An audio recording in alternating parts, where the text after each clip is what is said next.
Bismillahirrahmanirrahim. Assalamualaikum warahmatullahi wabarakatuh. Alhamdulillahi rabbil alamin. Wassalatu wassalamu ala ashrafil anbiya'i wal mursalin Sayyidina Muhammad wa ala alihi wa ashabihi ajma'in. Wa la hawla wa la quwwata illa billahil aliyyil azim. Rabbi shrah li sadri wa yassir li amri wahlul 'uqdatam min lisani yafqahu qawli wa ba'd. Para pemirsa, kaum muslimin, kaum muslimat, para pencinta LDNU MWC Kedung Jajang Lumajang, rahimani wa rahimakumullah. Syukur alhamdulillah pada sore ini kita bisa bertemu kembali dalam keadaan sehat walafiat dalam rangka untuk melanjutkan kembali kajian kita, yaitu kajian Fiqhus Sirah An-Nabawiyah. Mudah-mudahan kita semua senantiasa berada di dalam lindungan Allah, senantiasa mendapatkan taufik ma'unah dari Allah Subhanahu wa ta'ala. Amin ya rabbal alamin.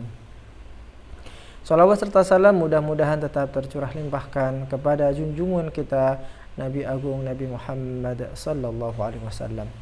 Para pemirsa, para hadirin, kaum muslimin, kaum muslimat dimanapun anda berada, rahimani wa rahimakumullah. Sebagai informasi, ini merupakan pertemuan kita yang ke-11. Pada pertemuan kali ini kita akan membahas dan melanjutkan kajian kita, yaitu tentang apakah orang ahlul kitab ini mengetahui tanda-tanda akan datangnya Nabi terakhir. Ini tergambar dalam perjalanan Nabi Muhammad SAW ketika ingin bepergian ke negeri Syam. Pada pertemuan yang kemarin kita telah membahas bahwa ketika Rasulullah berumur 12 tahun, beliau diajak oleh pamannya yaitu Abu Thalib untuk berdagang ke negeri Syam. Singkat cerita, kemudian Abu Thalib berserta rombongan bertemu dengan seorang pendeta yaitu Buhairah.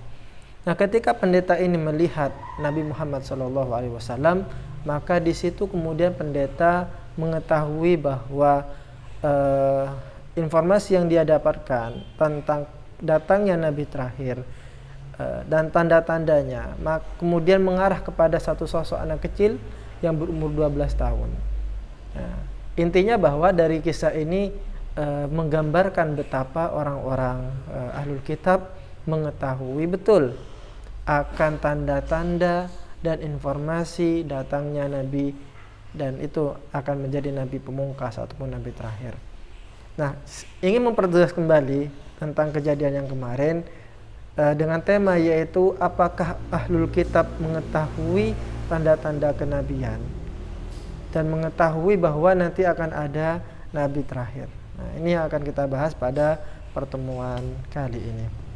Para pemirsa, para hadirin, kaum muslimin, kaum muslimat dimanapun anda berada, melanjutkan kajian kita yaitu kitab Fiqhus Sirah An-Nabawiyah, karangan dari Al-Imam Syahid Muhammad Said Ramadan Al-Buti, tepatnya pada halaman 49.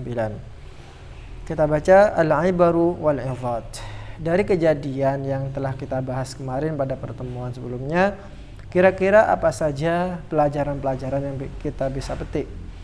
Dikatakan di sini di halaman 49, yadullu hadithu Buhairah an Rasulillah sallallahu alaihi wasallam wa huwa haditsun rawahu amatu ulama sirati wa ruwatuha. Hadis Buhairah ataupun cerita kisah Buhairah yang mengingatkan Abu Thalib untuk menjaga betul anak didiknya, anak asuhnya atau anak angkatnya yaitu Nabi Muhammad SAW.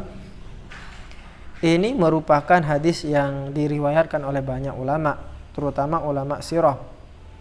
Wa akhrajahu at-Tirmidzi mutawwilan min hadis Abi Musa al-Asy'ari.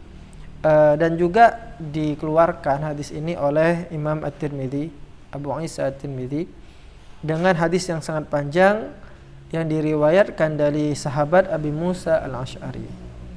Ala anna ahlal kitabi min Yahud wa Nasara kana indahum ilmun bi bi'tsatin Nabi alaihi salatu wassalam wa ma'rifat bi alamatihi. Disebutkan bahwa orang-orang ahlul kitab, baik itu dari kalangan Yahudi ataupun kalangan Nasrani, mereka mengetahui betul tentang diutusnya Nabi Muhammad SAW, dan mereka mengetahui tanda-tanda dan ciri-ciri kenabian itu. Wa dzalika biwasitati ma jaa fit Taurat wal Injil. Dan mereka mengetahui itu dari informasi-informasi yang mereka dapatkan dari kitab Taurat dan juga kitab Injil. Min khabari bi bi'tsatihi wa bayani dalailihi wa awsafihi.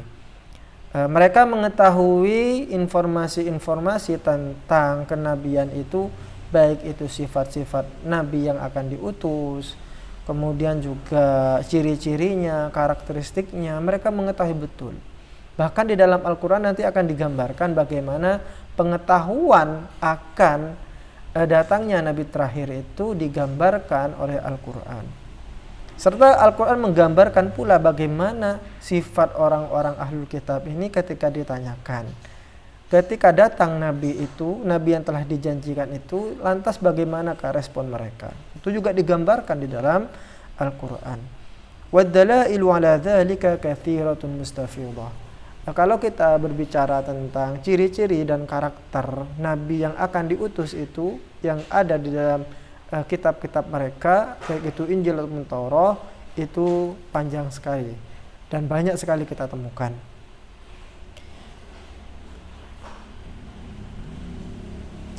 Suatu misal tentang informasi bahwa orang Yahudi ini tahu betul tentang info bahwa nanti akan ada nabi terakhir. Faminha ma rawahu ulama usirati min anna al-yahuda kanu yastaftihuna 'ala al-Aus wal Khazraj bi Rasulillah sallallahu alaihi wasallam qabla mab'athihi. Jadi suatu ketika orang-orang Yahudi yang ada di Madinah ini, mereka membanggakan diri bahwa nanti akan ada seorang nabi yang akan mendukung orang-orang Yahudi ini dalam memerangi kaum Aus dan Khazraj. Kita tahu kaum Aus dan Khazraj ini adalah kaum pendatang yang datang dari Yaman. Mereka itu adalah menyembah berhala. Dan permusuhan dengan orang-orang Yahudi ini sangat kentara sekali. Nah, sebelum datangnya Nabi Muhammad, orang-orang Yahudi ini membanggakan diri. Yastaftihuna 'alal ladzina kafaru. Mereka membanggakan diri, berjumawa bahwa nanti akan ada nabi yang akan mendukung orang-orang Yahudi dan akan memerangi orang Aus dan Khazraj. Mereka berkata, wa yaqulun inna nabiyyan sayub'atsu qariban, bahwa nanti akan ada seorang nabi yang akan diutus dalam waktu dekat. Sanattabi'uhu, dan kita akan mengikuti nabi itu.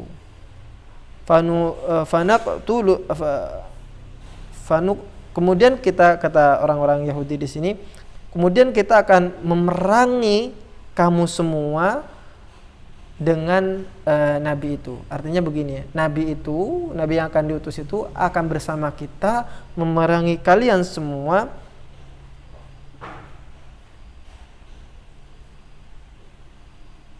Nah, kemudian ketika yang dijanjikan itu datang, walamma nakathu ahdahum anzalallahu fi dzalika qawlahu.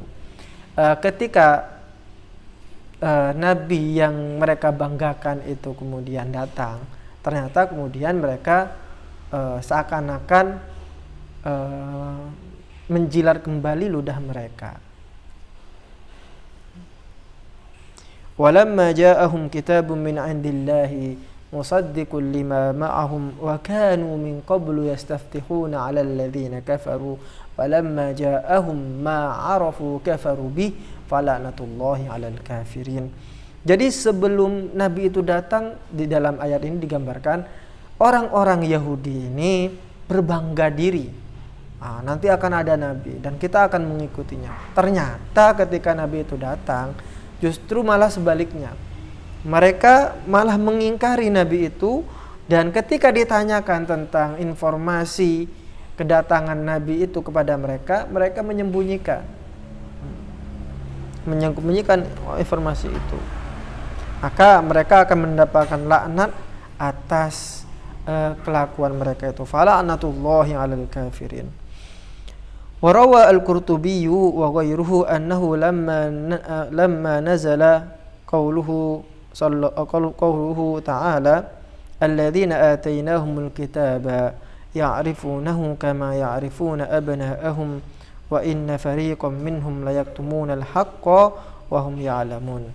Disebutkan di dalam tafsir Al-Qurtubi bahwa ketika ada ayat alladzina atainahumul kitab, orang-orang yang diberikan Alkitab oleh Allah Subhanahu wa taala, ya'rifunahu, mereka semua mengetahui akan datangnya Nabi Muhammad sallallahu alaihi wasallam, kama ya'rifuna abna'ahum, sebagaimana mereka mengetahui anak-anak mereka.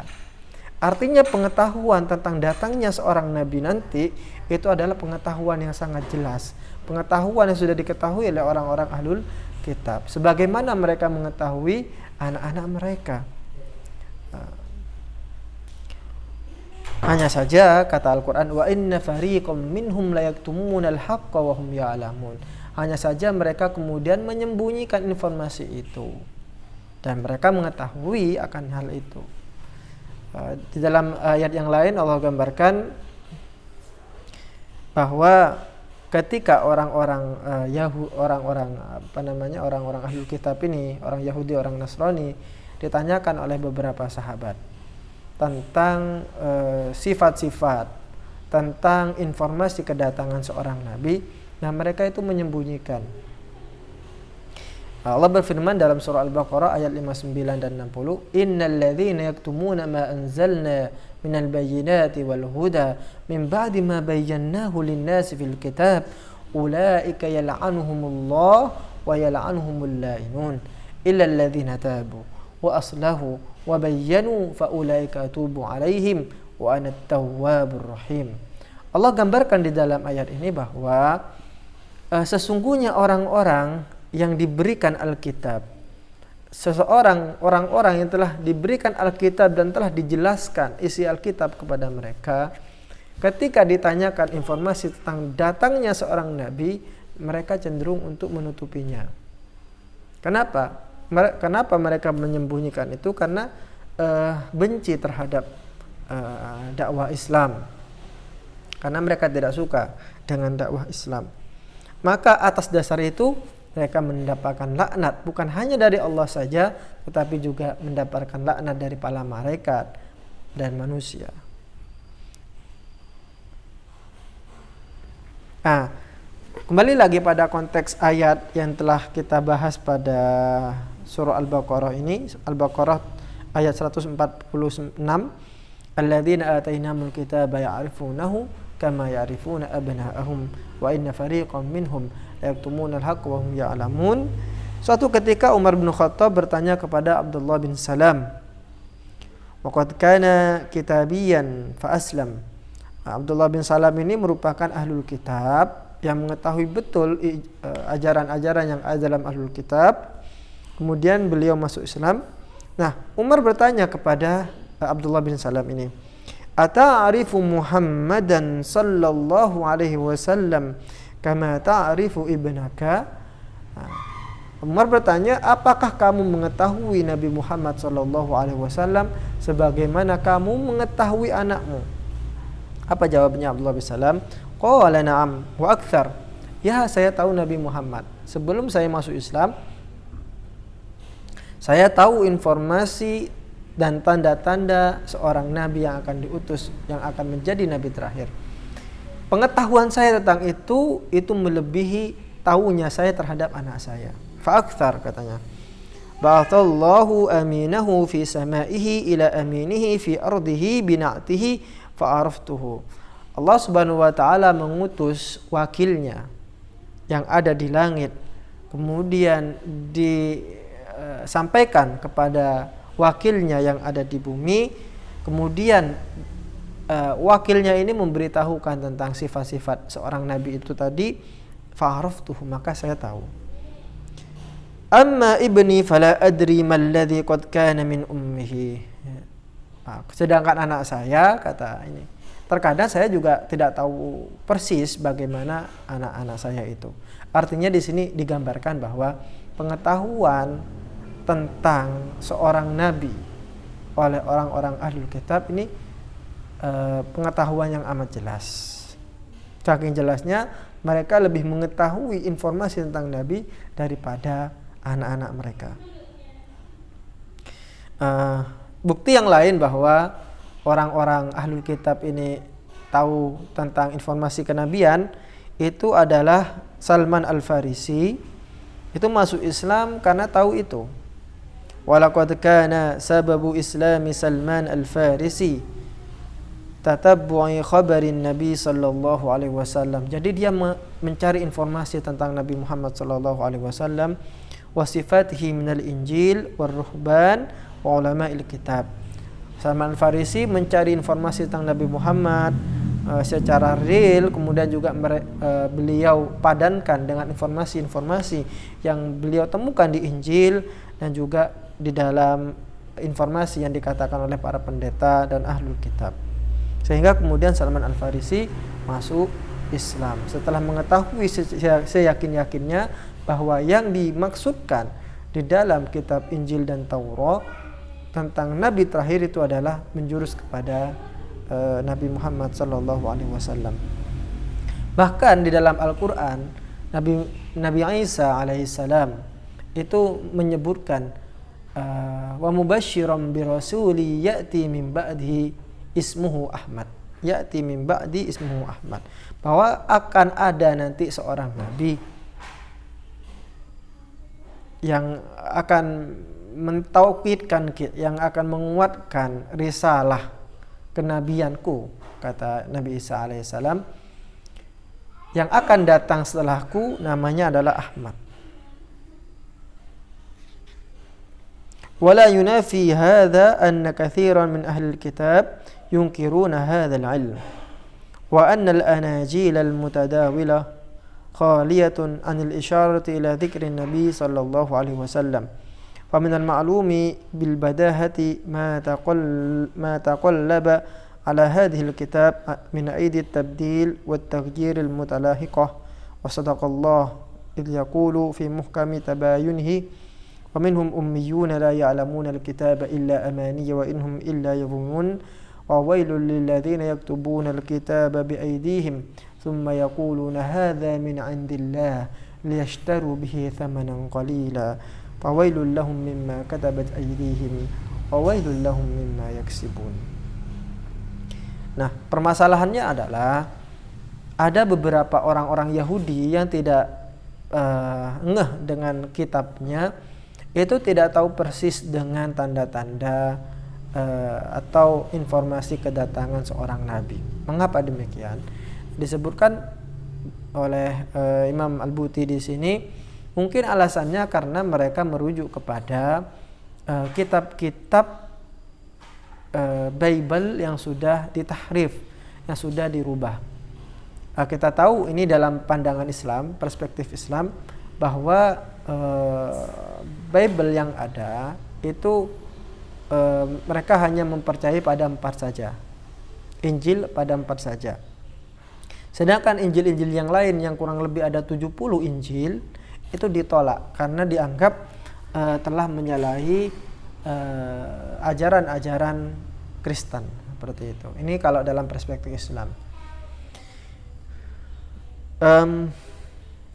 Yang menarik adalah ketika kita temukan dalam Injil yang lain, satu misal seperti Injil Barnabas. Injil Barnabas salah satu Injil yang ditolak oleh orang-orang Nasrani. Nah, luar biasanya adalah di sana itu ada informasi tentang datangnya seorang nabi setelah Nabi Isa alaihissalam. Disebutkan juga ciri-cirinya di situ di dalam Injil Barnabas. Nah, dikatakan dalam ayat ini, wa minhum ummiyuna la ya'lamuna al-kitaba illa amani wa inhum illa yadhunnun. Jadi kalangan orang-orang Yahudi ini, di samping ada yang mengetahui orang-orang yang mengetahui Alkitab, ada juga yang tidak mengetahui Alkitab karena mereka ummi. Nah, jadi hanya bisa meraba-raba saja, amani, yani, mengawang-awang seperti itu. Nah, bagi yang pertama tadi, orang-orang yang telah merubah ajaran-ajaran yang ada di dalam Injil, maka Allah mengancam mereka. Fawailun. Fawailul lilladzina yaktubuna alkitaba biaidihim. Maka sungguh celakalah bagi orang-orang yang telah merubah ajaran-ajaran yang ada di dalam Injil. Tsumma yaquluna hadza min indillah. Setelah dirubah kemudian mereka mengatakan ini adalah ayat-ayat yang datang dari Allah Subhanahu wa taala. Tujuannya apa? Liyashtaru bihi thamanan qalila. Untuk dikomoditaskan, dijual belikan ayat-ayat tadi itu untuk kepentingan pribadi. Fawailul lahum mimma katabat aydihim wa wailul lahum mimma yaksibun. Dan sungguh celaka atas apa yang mereka tuliskan berupa tabdil, tahrif itu, distorsi terhadap Alkitab. Fawailul lahum mimma yaksibun. Dan celakalah apa yang mereka lakukan itu. Jadi intinya bahwa pertanyaan, apakah orang-orang ahlul kitab mengetahui tanda-tanda kenabian? Ya, betul. Buktinya tadi yang kita katakan tadi, kemudian dari kisah Buhairah tadi, dan juga nanti akan kita bahas pada fase ketika wahyu itu turun, ketika Nabi Muhammad dalam keadaan takut, kemudian Sayyidah Khadijah membawa beliau kepada sepupunya yang merupakan seorang pendeta, seseorang yang mengetahui mengetahui Alkitab, dan beliau mengetahui bahasa Hebrew yang bernama Waraqah bin Naufal. Kata Waraqah bin Naufal bahwa yang datang kepada Nabi Muhammad itu adalah namus Jibril, yang juga datang kepada Nabi Musa, yang juga datang kepada Nabi Musa alaihissalam. Ini saja mungkin yang bisa kita sampaikan. Mudah-mudahan menjadi ilmu yang bermanfaat. Jika ada salah kata, sengaja ataupun tidak disengaja, maka Al-Fakir memohon maaf yang sebesar-besarnya. Wa akhiran, assalamualaikum warahmatullahi wabarakatuh.